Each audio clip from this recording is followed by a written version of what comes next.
কিরে বান্টু, প্রতিমা দেখতে এসেছিস না মস্করা করতে? আরে দেখ না, মা দুর্গার চোখ আঁকা হচ্ছে। মনে হচ্ছে যেন মা বলছেন, এই দুই দুষ্টু ছেলে, তোরা আবার কি করছিস? একদম। আর অসুরের মুখটা দেখ, মনে হচ্ছে যেন বলছে, আঁকা তো হচ্ছে আমার, কিন্তু সবাই দেখছে সিংহকে।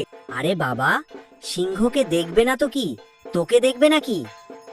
আর মায়ের শাড়িটা দেখ, মনে হচ্ছে যেন কোনো ফ্যাশন শোতে যাবে। চুপ কর, মায়ের শাড়িতে ফ্যাশন শো?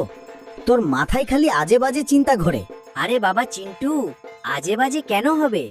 মা তো এখনকার যুগের। হ্যাঁ, আর অসুর তো সেলফি তুলতে ব্যস্ত। আরে আইডিয়াটা ভালো তো। অসুর যদি সেলফি তোলে, তাহলে লিখবে, মা দুর্গার হাতে মার খাওয়ার ঠিক আগের মুহূর্ত। তুই একটা পাগল। চল এবার।